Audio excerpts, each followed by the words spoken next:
এক বছর আগে এদিনে জুলাই গণঅভ্যুত্থান পূর্ণতা পায়।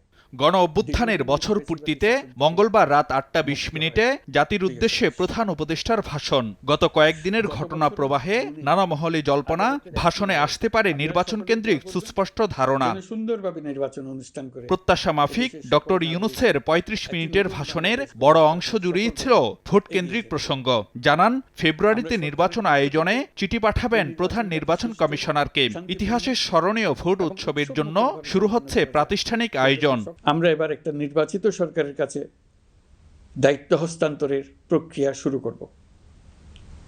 অন্তর্বর্তী সরকারের পক্ষ থেকে আমি প্রধান নির্বাচন কমিশনারের কাছে চিঠি পাঠাবো, যেন নির্বাচন কমিশন আগামী রমজানের আগে 2026 সালের ফেব্রুয়ারি মাসে জাতীয় নির্বাচন অনুষ্ঠানের আয়োজন করেন। আমরা সরকারের পক্ষ থেকে এই নির্বাচন যাতে সুষ্ঠু, শান্তিপূর্ণ এবং উৎসবমুখরভাবে সম্পন্ন করা যায়, সেজন্য সকল প্রকার সাহায্য সহযোগিতা প্রদান করব।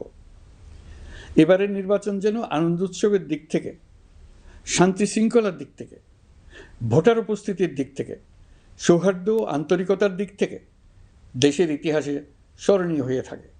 সেই জন্য সকল আয়োজন সম্পন্ন করতে আগামীকাল থেকে আমরা সকলেই মানসিক প্রস্তুতি ও প্রাতিষ্ঠানিক আয়োজন শুরু করব। ফেব্রুয়ারি যে খুব বেশি দেরি নয়, সে কথাও মনে করিয়ে দেন ডক্টর ইউনূস। তাই নিয়মিত নির্বাচনী এলাকা পরিদর্শন আর ভোটদান ব্যবস্থা নিয়ে নিজেদের মধ্যে আলাপ করতে আহ্বান জানান অংশীজনদের প্রতি। নির্বাচন আসছে, যদি আপনি আপনার নির্বাচনী এলাকা থেকে দূরে বসবাস করেন, তবে এখন থেকে নিয়মিত নির্বাচনী এলাকা পরিদর্শন করুন, যাতে সেরা ব্যক্তিকে নির্বাচিত করতে আপনি প্রস্তুত হতে পারেন। ফেব্রুয়ারি বেশি দূরে নয়। নির্বাচন নিয়ে প্রস্তুতি নিতে নিতেই ভোটের দিন এসে পড়বে। বহু বছর আমরা কেউ ভোট দিতে পারিনি, এবার আমরা সবাই ভোট দেব, কেউ বাদ যাবে না।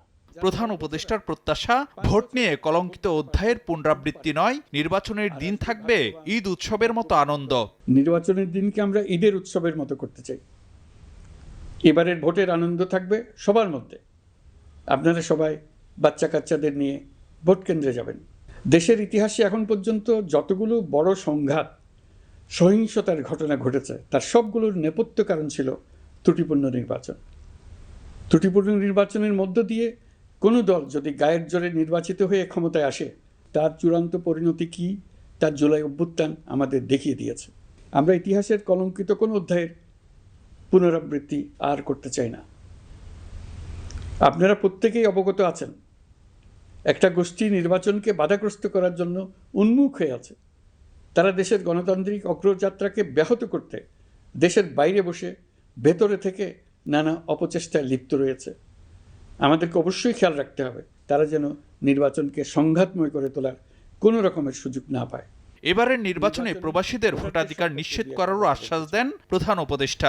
এবার আমরা প্রবাসী ভোটারদের ভোট দেওয়ার আয়োজন নিশ্চিত করতে চাই। ফারুক ভিয়া, রবিন, সময় সংবাদ, ঢাকা। সম্পূর্ণ বিধ্বস্ত বাংলাদেশ যে আবার দ্রুত